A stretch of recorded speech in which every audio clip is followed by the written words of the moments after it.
खबरों में पहली खबर आ रही है। पीएम मोदी की अध्यक्षता में नीति आयोग की बैठक हुई, जिसमें देश के सभी राज्यों के मुख्यमंत्रियों ने भी हिस्सा लिया और विकसित भारत समेत कई अहम मुद्दों पर चर्चा हुई। ये नीति आयोग की 10वीं गवर्निंग काउंसिलिंग बैठक थी। विकसित राज्य से लेकर विकसित भारत का लक्ष्य तय किया गया। साल 2047 तक भारत को डेवलप्ड कंट्री बनाने का मेगा प्लान तय हुआ। इस बैठक में पीएम मोदी ने राज्यों के मुख्यमंत्रियों से कहा कि हमें एक टीम इंडिया की तरह मिलकर काम करना होगा। राज्य विकसित होंगे तभी भारत भी विकसित होगा। हालांकि इस बैठक में 3 राज्यों के मुख्यमंत्री नहीं आए। नई दिल्ली के भारत मंडपम में ये 10वीं बैठक हुई और इस साल बैठक की थीम रखी गई है विकसित भारत के लिए विकसित राज्य। और वहीं आज एनडीए के मुख्यमंत्रियों की भी बैठक होगी और इस बैठक में भी ऑपरेशन सिंदूर, जातिगत जनगणना और मोदी 3.0 कार्यकाल की वर्षगांठ पर भी चर्चा होगी। चलिए अगली खबर देखिए। राहुल गांधी भी जम्मू कश्मीर के पुंछ पहुंचे और यहाँ वो पाकिस्तान गोलीबारी के पीड़ित परिवारों से मिले। राहुल गांधी बोले कि राष्ट्रीय स्तर पर उठाऊंगा ये मुद्दा। उन्होंने बच्चों से कहा कि आई लव यू, खूब पढ़ो और दोस्त बनाओ। चलिए दोस्तों, कुछ कोरोना वायरस से जुड़े अपडेट्स देख लेते हैं। देखिए, भारत में भी फिर से बढ़ने लगा कोरोना। गुजरात, उत्तर प्रदेश, हरियाणा, दिल्ली समेत कई राज्यों में नए मरीज भी मिले और चिंता की बात तो यह है कि देश में कोरोना से एक और मौत भी हो चुकी है। कर्नाटक के बेंगलुरु में 84 साल के बुजुर्ग ने कोरोना वायरस के चलते दम तोड़ा। यहाँ आज भी 16 नए केस मिले। अभी भारत में कोरोना के एक्टिव मरीज टोटल 351 हो चुके हैं। ये भारत के मानचित्र में आप देख सकते हैं किन किन राज्यों में कोरोना के कितने केस सक्रिय चल रहे हैं। ठाणे, बेंगलुरु में एक कोरोना मरीज की मौत हुई। कई राज्यों में और भी नए मामले सामने आए। उसके बाद स्वास्थ्य सचिव ने भी समीक्षा बैठक की है। और अभी जो भारत में कोरोना के नए मामले आ रहे हैं, ये नए वेरिएंट के आ रहे हैं, NB 1.8.1 और ALP 7 वेरिएंट के कोरोना के।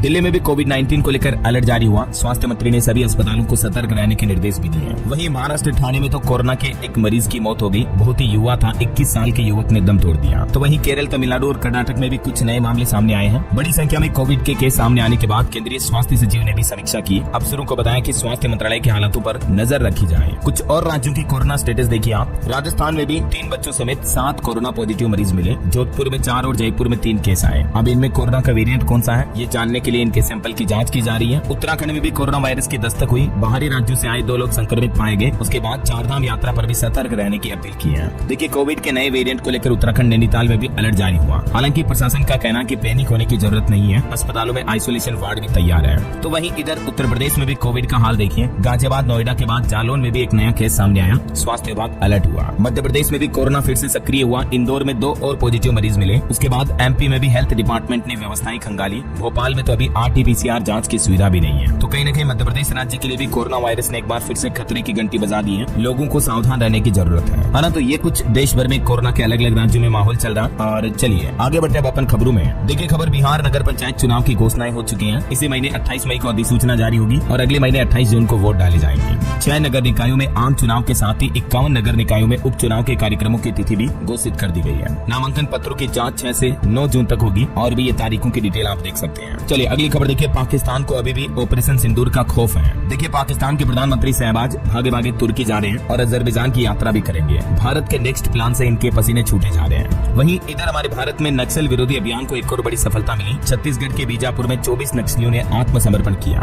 हाल ही में कुछ दिनों पहले जो काफी नक्सलियों का एनकाउंटर हुआ था, उसके बाद अब नक्सली लोग आत्मसमर्पण भी करने लगे हैं। और बीते दिन देखिए 10 लाख का एक और इनामी JJMP सुप्रीमो पुलिस मुठभेड़ में ढेर हुआ। 2 अन्य नक्सली भी मारे गए। लातेहार के इचाबार जंगल में एनकाउंटर हुआ। झारखंड में भी ये नक्सलवाद पर कड़ा शिकंजा कसा जा रहा। चलिए अगला अपडेट आ रहा। देश के 7 करोड़ से भी ज्यादा PF खाताधारकों के लिए खुशखबरी आई। सरकार ने PF की ब्याज दरों का ऐलान कर दिया है और अच्छी बात ये रही कि PF पर ब्याज दरों में कोई कटौती नहीं की गई है। अब अगली तिमाही तक भी आपको PF पर 8.25% ब्याज दर मिलती रहेगी। वित्त मंत्रालय ने इस प्रस्ताव पर मंजूरी भी दे दी है। यानी अगर आपके PF अकाउंट में 1 लाख रुपए तक जमा है तो आपको सालाना ब्याज के 8,250 रुपए मिलेंगे और सरकार के इस फैसले से 7 करोड़ से भी ज्यादा कर्मचारियों को फायदा होगा। चलिए खबर आ रही है। एलन मस्क की स्टारलिंक कंपनी भारत में 840 रुपए में अनलिमिटेड इंटरनेट डेटा देगी। इन स्पेस की मंजूरी का इंतजार है। महंगे स्पेक्ट्रम से एलन मस्क की कंपनी को कोई दिक्कत नहीं है और जल्दी भारत में आपको स्टारलिंक की इंटरनेट सेवाएं देखने को मिलेगी। वहीं बीते दिन ट्विटर भी दुनिया भर में डाउन हो गई। यूजर्स को काफी परेशानी भी हुई। लगभग 3 घंटे तक ट्विटर की सर्विस ठप रही है। कोई पोस्ट भी नहीं दिख पा रहे थे। 2.5 महीने में दूसरी बार ये एक्स की सर्विस डाउन देखने को मिली। शाम को करीब 5:30 से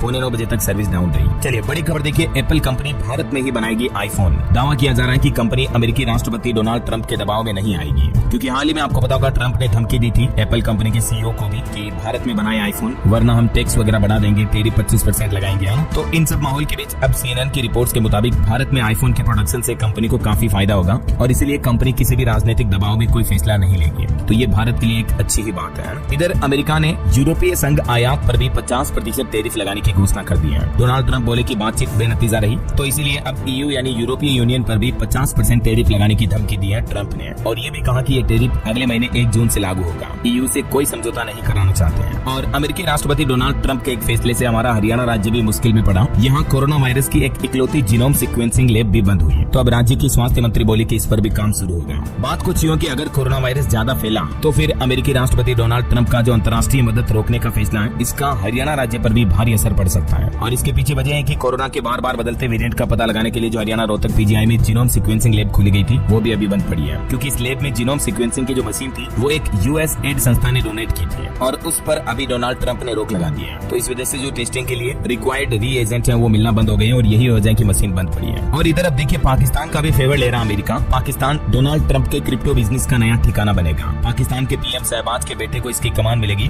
दुबई की कंपनी नेटवर्क खड़ा कर रही है। देखिए मतलब ट्रंप किस तरह से दुश्मन देशों के साथ मिलते जा रहे हैं। और अब डोनाल्ड ट्रंप ने अमेरिका में न्यूक्लियर एनर्जी का प्रोडक्शन भी बढ़ाने का आदेश दिया। कहा कि अगले 25 साल में 300% तक बढ़ाने का लक्ष्य रखा जाए। जो न्यूक्लियर पावर प्लांट्स बंद पड़े हैं उनको भी अमेरिका में अब फिर से शुरू किया जाएगा। तो ये कुछ अमेरिकी राष्ट्रपति ट्रंप के फैसले चल रहे हैं। और चलिए अगली बड़ी खबर देखिए। 24 जून से ही जनता के लिए कुछ आशियाना। राष्ट्रपति द्रौपदी मुर्मू करेगी राष्ट्रपति उद्यान का शिलान्यास। उत्तराखंड राजपुर रोड स्थित राष्ट्रपति आशियाना अब नए रूप में जनता के लिए खुलेगा और अब इसमें आम लोग भी घूमने के लिए जा सकेंगे।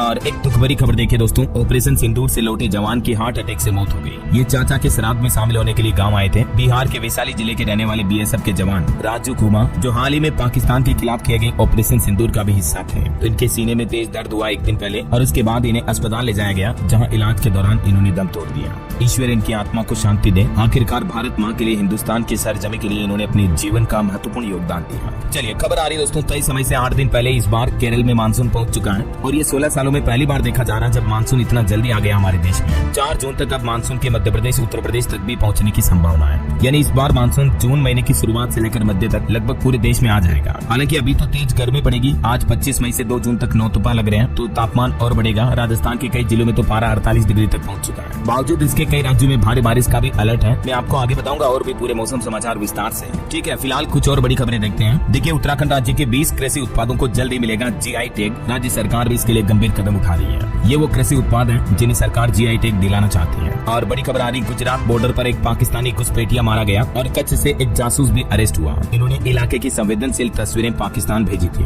हरियाणा में भी एक पाकिस्तानी जासूस नोमान इलाई को न्यायिक हिरासत में भेजा गया। 11 दिन से पाकिस्तानी हैंडलर्स के संपर्क में था। ऑपरेशन सिंदूर से जुड़ा एक वॉइस नोट भी मिला इसके मोबाइल में। देखिए देश के गद्दार लोग हैं ये, जो हमारे ही देश में रहकर हमारी भारत माँ मातृभूमि के लिए जासूसी करते हैं पाकिस्तान के फेवर में। और वहीं जो हाल ही में यूट्यूबर ज्योति पकड़ी गई थी, उस पर भी जांच एजेंसियां रिसर्च कर रही हैं। ज्योति के बांग्लादेश टूर की भी जांच में जुटी केंद्रीय एजेंसियां। जिस ढाका यूनिवर्सिटी के छात्रों ने तख्ता पलट किया, उसके पास वाले वीडियो भी बनाई थी ज्योति ने। ये तस्वीरें बांग्लादेश के ढाका के मेट्रो स्टेशन पर ब्लॉग बनाते हुए ज्योति की है। और नेता लोगों की एक और घटिया बयानबाजी देखिए दोस्तों। जम्मू कश्मीर पहलगाम हमले पर अब हरियाणा के एक भाजपा सांसद ने भी विवादित बयान दिया। बोले कि सुहाग खोने वाली महिलाओं में वीरांगनाओं जैसा जोश नहीं था, इसलिए 26 लोग मरे। हरियाणा से बीजेपी की राज्यसभा सांसद रामचंद्र झांगड़ा ने यह विवादित बयान दिया। इससे पहले आपको बताओगे मध्य प्रदेश के वो मंत्री जी ने भी उल्टी सीधे बयान दिए थे। विजय शाह भाई साहब ने कर्नल सोफिया पर जो आपत्तिजनक बयान दिया। क्या हो रहा है नेताओं को। चलिए अगला अपडेट आ रहा, दिल्ली सरकार ने वायु प्रदूषण से निपटने के लिए शुरू की नई पहल। हाइड्रोलिक एंटी स्मोक गन वाहन तैनात किए गए हैं राजधानी में अलग अलग जगहों पर वायु प्रदूषण से निपटने के लिए। वहीं दिल्ली CGST से जुड़ी समस्याओं का भी चुटकियों में होगा अब समाधान। सरकार की तरफ से एक नया हेल्पलाइन नंबर और ईमेल ID सर्विस शुरू की जा रही है। चलिए खबर आ रही है इलेक्ट्रिक वाहन वालों के लिए खुशखबरी। उत्तर प्रदेश के 16 शहरों में स्थापित होंगे 320 EV charging station. Uttar Pradesh सरकार प्रदेश में इलेक्ट्रिक व्हीकल को बढ़ावा देने के लिए ये नई परियोजना PPP मोड पर शुरू करने जा रही है। सबसे ज्यादा अयोध्या में 28 और लखनऊ में 27 स्टेशन बनाए जाएंगे। बाकी और भी प्रदेश के 16 नगर निगमों की पूरी जानकारी आप देख सकते हैं, कहाँ कितने EV चार्जिंग स्टेशन लगेंगे, है ना। और वैसे इलेक्ट्रिक व्हीकल लॉन्चिंग पर भी खबर आ रही है। 1 जुलाई को हीरो कंपनी 2 नए इलेक्ट्रिक स्कूटर लॉन्च करने जा रही है। वीडा ब्रांड के ही अंतर्गत ये नए स्कूटर लॉन्च किए जाएंगे और इनके प्राइस भी काफी रीजनेबल रखी गई है 74,000 से 1 लाख रुपए तक। और खबर देखिए दोस्तों, यूनुस बांग्लादेश सरकार के मुख्य सलाहकार बने रहेंगे। इमरजेंसी बैठक के बाद फैसला लिया गया। हालांकि बांग्लादेश की सेना ने दिसंबर तक चुनाव कराने का अल्टीमेटम भी दिया है बांग्लादेश सरकार को। अभी बांग्लादेश की राजनीति में एक बार फिर से उथल पुथल देखी जा रही है। चलिए स्टूडेंट्स के लिए एक बड़ा अपडेट आ रहा, पंजाब में अब तेलुगु भी पढ़ाएगा शिक्षा विभाग। हालांकि पंजाब सरकार के इस फैसले का टीचर्स फ्रंट ने विरोध किया और कहा कि 12वीं कक्षा में पंजाबी में ऑलरेडी 3800 स्टूडेंट फेल हुए हैं, फिर चौथी भाषा का बोझ क्यों डाला जा रहा है। पंजाब सरकार के शिक्षा विभाग की ये प्लानिंग है, अब राज्य के सरकारी स्कूलों में तेलुगु भाषा भी पढ़ाई जाएगी और इस संबंध में पंजाब सरकार समर कैंप भी आयोजित करेगी। अच्छा, भाषा को लेकर सीबीएसई ने भी एक बड़ा आदेश जारी किया। देखिए आप, देश भर के सभी स्कूलों के लिए दिशा निर्देश जारी किए, जिसमें कहा कि छोटी क्लासेज में मातृभाषा में पढ़ाने पर जोर दिया जाए। इसी एकेडमिक ईयर से नए नियम लागू होंगे। सीबीएसई यानी central board of secondary education की तरफ से ये नई गाइडलाइंस जारी की गई है, जिसमें प्राइमरी एजुकेशन के लिए मातृभाषा या रीजनल लैंग्वेज को अब मुख्य फोकस में रखकर छोटे बच्चों को पढ़ाई करवाई जाएगी, है ना, क्योंकि छोटे बच्चे मातृभाषा में जल्दी सीखते हैं। अब उन पर अंग्रेजी यानी इंग्लिश भाषा का छोटी क्लासेज में ही बोझ नहीं थोपा जाएगा। ये वाकई में सीबीएसई का बहुत ही अच्छा फैसला है। बहरहाल अभी तो कुछ और महत्वपूर्ण और काम की खबरें देखेंगे दोस्तों अपन, लेकिन फिलहाल वक्त तो चला है आज के ताजा मौसम समाचार जानने का। तो देखिए, एक तो मानसून इस बार तय समय से 8 दिन पहले ही केरल राज्य में पहुंच चुका है और ये 16 सालों में सबसे जल्दी मानसून आया है। 4 जून तक मध्य प्रदेश उत्तर प्रदेश तक भी पहुंचने की संभावना मैंने आपको बताया था। ये भारत के मानचित्र में आप देख सकते हैं 25 मई से अब 5 जुलाई तक देश के इन राज्यों में मानसून पहुंच जाएगा। बाकी अभी के हालातों की बात करें तो देखिए, देश की राजधानी दिल्ली में 60 किलोमीटर प्रति घंटा की रफ्तार से तूफान आने की संभावना है। मौसम विभाग की तरफ से बड़ी चेतावनी जारी की गई। कुछ और अलग अलग राज्यों के हालात देखिए आप, मध्य प्रदेश में भी मंडला में 2 इंच तक बारिश हुई, रतलाम में ओले गिरे, राजगढ़, धार, जबलपुर समेत कई जिलों में बारिश की गतिविधियां अभी भी रहेगी। भोपाल, इंदौर में आंधी भी चलेगी। वहीं उत्तर प्रदेश में अब मानसून 3 दिन पहले आएगा। आज से नौतपा भी लगने जा रहा, तो कई जिलों में पारा 47 डिग्री तक पहुंच जाएगा। हालांकि यूपी के 65 जिलों में आज भी बारिश का अलर्ट है। वहीं राजस्थान के भी 22 शहरों में आंधी बारिश की संभावना, 11 जिलों में लू चलने का भी अलर्ट है। जैसलमेर में तो तापमान 48 डिग्री तक पहुंच चुका है। अभी भीषण गर्मी का दौर जारी है राजस्थान के कई जिलों में। इस बीच कुछ जिलों में आंधी बारिश की भी चेतावनी जारी की है। और वहीं दोस्तों, केरल राज्य में मानसून की एंट्री के साथ ही अब छत्तीसगढ़ राज्य में भी प्री मानसून की एंट्री हो चुकी है। रायपुर, दुर्ग में सुबह से ही बारिश देखी जा रही है। छत्तीसगढ़ में अभी 7 दिनों तक येलो अलर्ट जारी किया हुआ है, मतलब बारिश जैसे हालात बने रहेंगे। बस्तर में भी भारी बारिश की संभावना है। इधर बिहार में देखिए दोस्तों, मुजफ्फरपुर, समस्तीपुर समेत 12 जिलों में आज भी बारिश की चेतावनी। 31 मई तक मौसम में कोई बदलाव नहीं होगा। वहीं पंजाब के भी 4 जिलों में बारिश का अलर्ट। जालंधर में पोल गिरने से एक व्यक्ति घायल हो गया। अगले कुछ घंटों में पूरे प्रदेश में तूफानी अलर्ट भी जारी हुआ। हरियाणा में भी तूफान आने का रेड अलर्ट है। पाकिस्तान से एक चक्रवात तूफान आ रहा है, जिसके चलते हरियाणा के कई जिलों में आंधी बारिश की गतिविधियां चालू रहेगी। इधर पहाड़ी राज्यों में देखिए, हिमाचल शिमला में रायपुर में बादल फटा, 10 गाड़ियां बह गई। जगात खाना नाले में बाढ़ भी आ गई। ओलावृष्टि से काफी फसलों को भी नुकसान हुआ। कई जगहों पर आसमानी बिजलियां भी गिरी। बाकी अब दिल्ली में भी 25 से 30 मई तक बारिश की संभावनाएं रहेगी। धीरे धीरे पारा भी चढ़ेगा, मतलब गर्मी भी बढ़ने लगेगी। और भी अगले 24 घंटों के दौरान मौसम की संभावित गतिविधियां क्या रह सकती हैं, जिसकी जानकारी आप देख सकते हैं स्क्रीन पर। किन किन राज्यों में बारिश का अलर्ट है। बाकी आज से 2 जून तक नौतपा भी लगने जा रहा, तो इस दरमियान देश के कई राज्यों में अधिकतर जिलों में गर्मी भी बढ़ेगी। देखिए, राजस्थान में भी पारा 48 डिग्री तक पहुंच चुका है। ये नौतपा कुल 9 दिन तक रहेगा। इस दरमियान भीषण गर्मी के चलते आप अपना ख्याल रखें। कुछ हेल्थ कंडीशन वाले लोगों को ज्यादा रिस्क होता है तेज गर्मी का, जैसे कि अगर आपको कोई हार्ट डिजीज है, किडनी प्रॉब्लम है, हाइपरटेंशन या मेंटल हेल्थ डिजीज है, तो आपको भीषण गर्मी के दौरान स्पेशली ध्यान रखना चाहिए। वैज्ञानिकों की रिपोर्ट्स बताती है दोस्तों की गर्मी में हार्ट अटैक का खतरा भी बढ़ जाता है। खून गाढ़ा होने से बीपी यानी ब्लड प्रेशर भी बढ़ता है और हीट स्ट्रोक की वजह से दिमाग में सूजन आके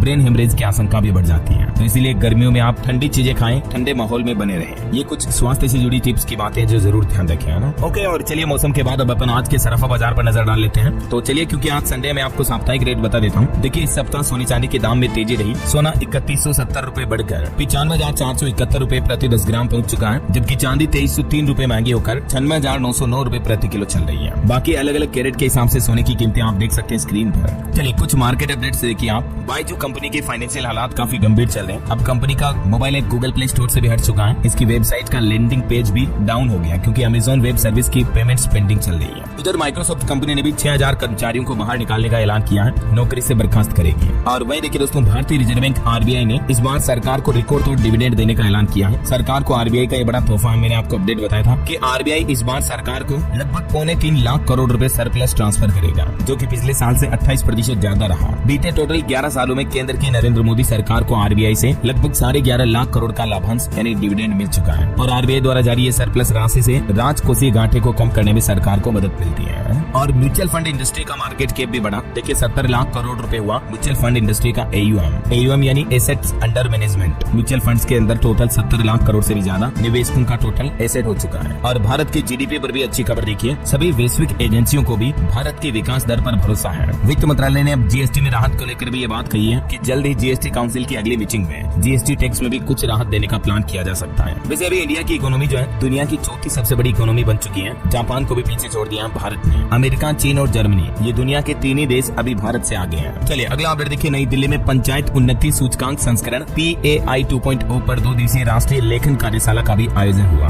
वहीं नमो भारत कॉरिडोर के अंतिम खंड शताब्दी नगर से मोदीपुरम की परिचालन तैयारी का निरीक्षण भी किया गया। राष्ट्रीय राजधानी दिल्ली के क्षेत्रीय परिवहन निगम में इस नए रूट पर भी नमो भारत ट्रेन चलाने की तैयारियां चल रही हैं। और बड़ी खबर देखिए, जम्मू कश्मीर सरकार ने डोडा जिले के कुछ हिस्सों में 27 मई तक मोबाइल इंटरनेट सेवा पर अस्थायी रूप से पाबंदी लगाने का आदेश भी जारी किया है। कुछ सुरक्षा व्यवस्थाओं के मद्देनजर ये आदेश लागू किया गया है। और बुलेट ट्रेन प्रोजेक्ट पर भी अच्छी खबर आ रही है। तैयार हो गया देश का पहला बुलेट रेलवे स्टेशन। 2029 से ही इस स्टेशन से बुलेट ट्रेन दौड़ना शुरू हो जाएगी। भारत की पहली बुलेट ट्रेन का काम तेजी से चल रहा है। और इस बीच अब रेल मंत्री अश्विनी वैष्णव ने इसका एक नया वीडियो शेयर किया, जिसमें बताया गया कि Mumbai Ahmedabad bullet train project के लिए 300 किलोमीटर लंबा वायडक्ट तैयार हो चुका है। चलिए खबर देखिए, साउथ एक्ट्रेस तमन्ना भट्टिया को Karnataka soaps and detergent limited का ब्रांड एम्बेसडर नियुक्त किया गया। वही रिपोर्ट्स आ रही है कि आरबीआई ने वित्त वर्ष 2024-25 में करीब $400 बिलियन की विदेशी मुद्रा भी बेची। और आई गोट कर्मयोगी ने पार किया 1 करोड़ उपयोगकर्ताओं का आंकड़ा। डिजिटल सिविल सेवा प्रशिक्षण में ये एक ऐतिहासिक उपलब्धि है। वहीं असम राज्य सरकार ने क्षेत्रीय भाषा में भारत की पहली AI न्यूज एंकर लॉन्च की, जिसका नाम अंकिता रखा गया है। करंट अफेयर्स के हिसाब से इंपोर्टेंट है, ध्यान रखिएगा।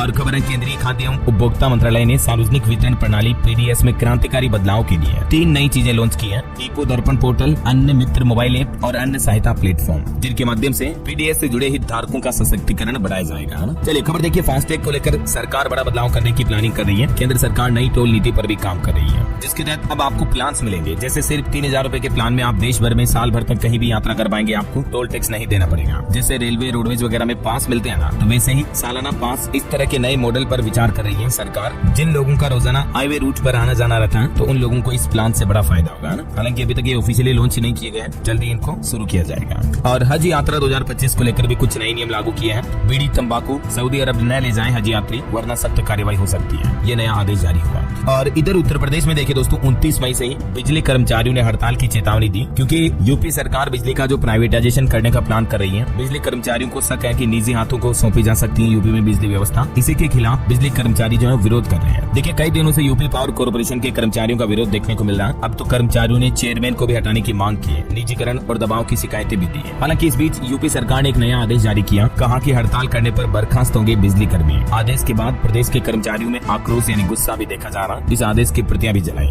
वैसे यूपी के बिजली कर्मचारियों का कहना है कि 29 मई को पूरे प्रदेश व्यापी हड़ताल की जाएगी। ब्लैकआउट की स्थिति भी पैदा हो सकती है यूपी में। और एक श्रद्धांजलि देखिए आप, बॉलीवुड एक्टर मुकुल देव का निधन हो गया। उनके पार्थिव शरीर को अंतिम संस्कार के लिए दिल्ली के दयानंद मुक्ति धाम लाया गया। सन ऑफ सरदार से इनको पॉपुलैरिटी मिली थी। एक्टर मुकुल देव 54 वर्ष की उम्र में इस दुनिया को छोड़ गए हैं। इनके निधन की खबर से पूरे बॉलीवुड जगत में शोक की लहर छा गई। भाईजान सलमान खान ने लिखा कि याद आओगे भाई। अजय देवगन बोले कि यकीन नहीं हो रहा। मुकुल देव के निधन पर पूरा बॉलीवुड स्तब्ध हुआ। मीडिया रिपोर्ट्स में बताया जा रहा है कि बीते कुछ दिनों से ये अकेलेपन और वजन बढ़ने से परेशान थे। इस वजह से स्ट्रेस और तनाव में भी चले गए। चलिए अगली बड़ी अच्छी खबर देखिए, LIC कंपनी ने नया कीर्तिमान रच दिया। 24 घंटों में बेच डाले 5,88,000 बीमा पॉलिसी और एक नया Guinness book of world record बना दिया। LIC ने एक दिन रात के अंदर इतनी लाइफ इंश्योरेंस पॉलिसी एक साथ बेचकर ये नया वर्ल्ड रिकॉर्ड बनाया। वही खबर आ रही दोस्तों, उत्तर प्रदेश में पंचायत चुनाव अप्रैल मई 2026 में होंगे। जून में शुरू होगा मतदाता सूचियों में संशोधन का काम भी है। और खबर है, आंध्र प्रदेश राज्य को भी सुखोई, मिग और तेजस की फैक्ट्री का तोहफा देंगे। आंध्र प्रदेश गवर्नमेंट ये नया प्लान कर रही है मैन्युफैक्चरिंग यूनिट लगाने का।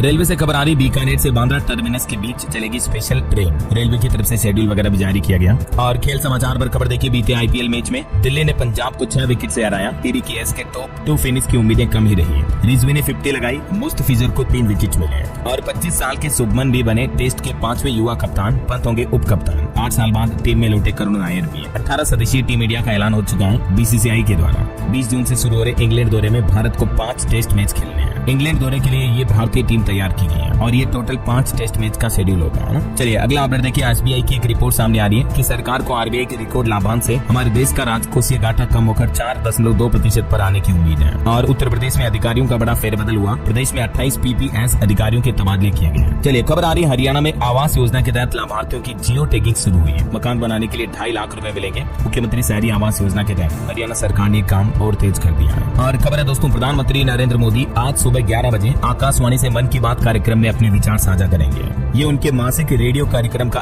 122वां एपिसोड होगा। चलिए खबर देखिए, महाराष्ट्र सरकार ने भी राज्य में नई ईवी पॉलिसी का ऐलान कर दिया है। अब वाहनों की खरीद पर आपको अच्छी खासी सब्सिडी भी मिलेगी। सरकार का प्लान है साल 2030 तक राज्य में 30% वाहनों को इलेक्ट्रिक वाहनों में कन्वर्ट करना। ठीक है, और कुछ नियम इसमें ये भी होंगे। अब घरों और ऑफिस में चार्जिंग स्टेशन जरूरी होगा। नई ईवी नीति के तहत इलेक्ट्रिक व्हीकल को टोल टैक्स में भी छूट मिलेगी। सड़क किनारे हर 25 किलोमीटर पर चार्जिंग स्टेशन लगाए जाएंगे। और सबसे अच्छी बात, नया इलेक्ट्रिक व्हीकल खरीदने पर वाहनों पर मोटी सब्सिडी भी दी जाएगी। देख सकते हैं आप, 25,000 रूपए से लेकर कितने रुपए का आप वाहन खरीदते हो इतनी तक सब्सिडी मिलेगी। तो ये मतलब महाराष्ट्र सरकार की तरफ से नई इलेक्ट्रिक व्हीकल पॉलिसी जारी की गई है। ठीक है ना।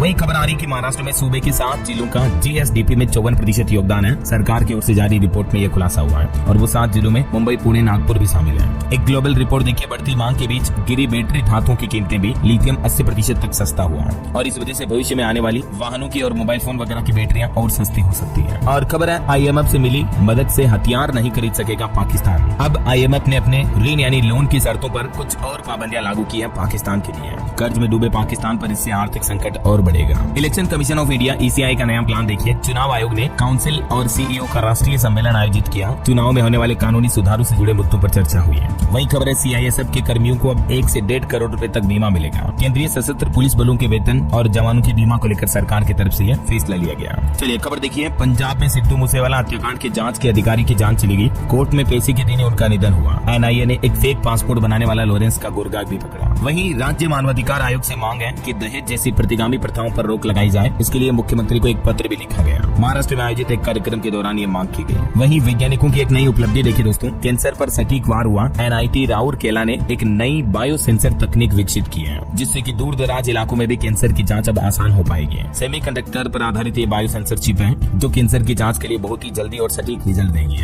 एक बड़ी चिंताजनक रिपोर्ट ये सामने आ रही कि अस्पताल के सीवर में एंटीबायोटिक प्रतिरोधी घातक जीवाणु पाया गया। दवाओं पर असरहीन बैक्टीरिया की वजह से ये खतरा और भी ज्यादा बढ़ता जा रहा है। देश भर में जो एंटीबायोटिक दवाओं का इस्तेमाल बहुत ज्यादा होता है, तो ये कहीं न कहीं हमारे लिए भविष्य में जाकर घातक होते हैं ना। एक बड़ी दुर्घटना हो गई राजस्थान के राजसमंद में। एक स्लीपर बस पलट गई, जिसमें 3 लोगों की जान चली गई, 15 पैसेंजर्स घायल हो गए। वहीं एक और घटना देखिए, अरब सागर में फ्यूल ले जा रहा जहाज 26 डिग्री तक झुका, कंटेनर भी समुद्र में गिर गई। कैप्टन समेत 3 क्रू मेंबर को बचाने के लिए कोस्ट गार्ड का रेस्क्यू ऑपरेशन भी चल रहा था रात भर। केरल तट से लगभग 38 समुद्री मील दूर अरब सागर में ये बड़ा हादसा हो गया। चलिए खबर आ रही, उत्तर प्रदेश के 17 मंडलों में बनेंगे साइंस पार्क, जहां बच्चों को मिलेगा विज्ञान का नया संसार। STEM वर्कशॉप भी आयोजित होगी। चलिए दोस्तों, कुछ और स्टेट न्यूज अपडेट देख लेते हैं फटाफट से। देखिए, नीति आयोग की 10वीं बैठक में राजस्थान के मुख्यमंत्री भजन लाल बोले, नॉर्दर्न कोल्ड फील्ड से दें 20 लाख टन कोयला। पोंग बांध को भी पूरा करें ताकि राजस्थान को मिले हक का पानी। वहीं राजस्थान में 3 दिन रहेंगे RSS प्रमुख मोहन भागवत। नागौर में कार्यकर्ता ट्रेनिंग कैंप में रुकेंगे। और राजस्थान में मिसेज राजस्थान बनी निधि शर्मा। फर्स्ट रनर अप का टाइटल महिला किसान ललिता नेहरा के नाम रहा। वहीं राजस्थान के सरकारी स्कूलों में library, computer lab, smart classes भी लगाए जाएंगे। शिक्षा विभाग का यह नया प्लान है। और मध्य प्रदेश के भी मुख्यमंत्री नीति आयोग की बैठक में शामिल हुए। उन्होंने कहा कि भारत को $30 ट्रिलियन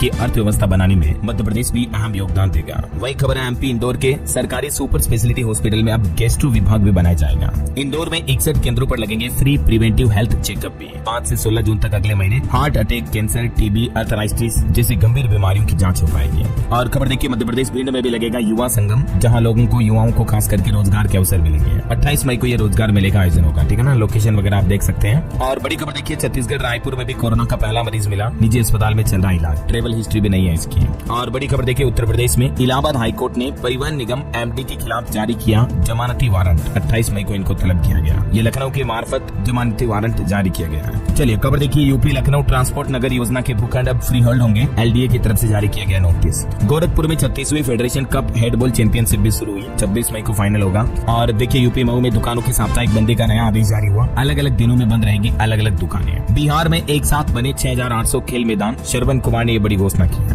वहीं झारखंड के सभी जिलों में आज बारिश का ऑरेंज अलर्ट है। हरियाणा में भी तूफान का रेड अलर्ट जारी हुआ। पाकिस्तान से उठा ये तूफान कई जिलों में आंधी बारिश की गतिविधियां लाएगा। देश की राजधानी दिल्ली में भी आज से फिर बिगड़ेगा मौसम। आंधी के साथ हवा की रफ्तार भी तेज रहेगी। ये राजस्थान श्रीगंगानगर की तस्वीरें भी देखिए, तूफान का कहर देखने को मिला। बिजली के पोल और पेड़ पौधे भी गिर गए। और देखिए, हरियाणा सरकार का कहना है कि गेमिंग ओपनिंग ट्रेडिंग ऐप की मुश्किलें अब बढ़ेगी। सरकार ने लागू किया public gambling act. Match fixing पर 3 से 7 साल तक की सजा होगी। देखिए, इस एक्ट में क्या क्या प्रावधान है। मैच स्पोर्ट फिक्सिंग के लिए 3 साल तक की जेल, सट्टेबाजी के लिए अलग से परिभाषा रखी गई है। छत्तीसगढ़ हाईकोर्ट भी इस संबंध में निर्देश जारी कर चुका है। देख सकते हैं आप कुछ जानकारियां भी। वहीं दोस्तों, हरियाणा में 10,000 युवाओं की सरकारी नौकरी जा सकती है। हाईकोर्ट ने कहा कि सरकार इन्हें कॉन्ट्रैक्ट पर रखे। बोनस अंक खारिज करने का लिखित ऑर्डर भी सामने आया। हरियाणा में सामाजिक आर्थिक आधार पर बोनस अंक पाने वाले 10,000 कर्मचारियों की नौकरी जाने का खतरा खतरा काफी बढ़ गया है, क्योंकि हाईकोर्ट की तरफ से ये सख्त आदेश भी जारी कर दिया है। देख सकते हैं आप, हाईकोर्ट के ये 2 फैसले कर्मचारियों को राहत दे सकते हैं। और वहीं हरियाणा के मुख्यमंत्री नायब सिंह सैनी ने एक और बड़ी घोषणा की, कहा कि राज्य में 7,000 महिलाओं का कर्ज माफ किया जाएगा।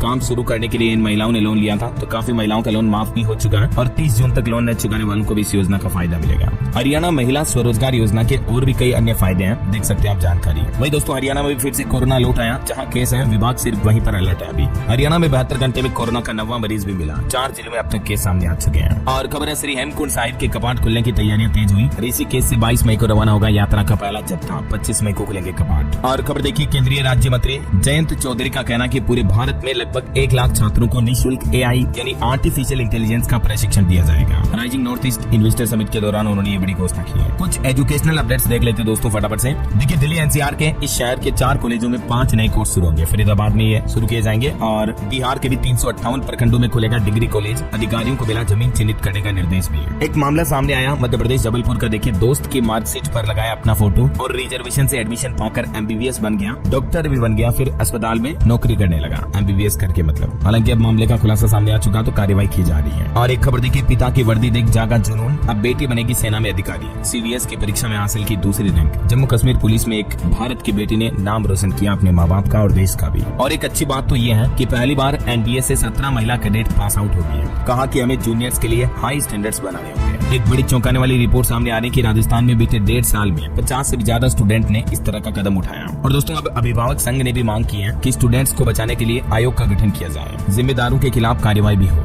वहीं DRDO ने भी वैज्ञानिकों के 148 पदों पर रिक्रूटमेंट निकाली है। ओके, और चलिए दोस्तों, अंत में आज के राशिफल पर नजर डाल लेते हैं। देखिए, तुला और धनु राशि वालों की आर्थिक स्थिति बेहतर होगी। कन्या और कुंभ राशि वालों का रुका काम पूरा होने के भी योग है। और भी कुछ अलग अलग राशियों का राशिफल आप देख सकते हैं स्क्रीन पर। और हाँ दोस्तों, आप मुझे कमेंट करके बताइए कि असम सरकार की तरफ से भारत की पहली AI न्यूज एंकर जो लॉन्च की गई है, उसका नाम क्या है? कमेंट करके बताइए। सही जवाब देने वाले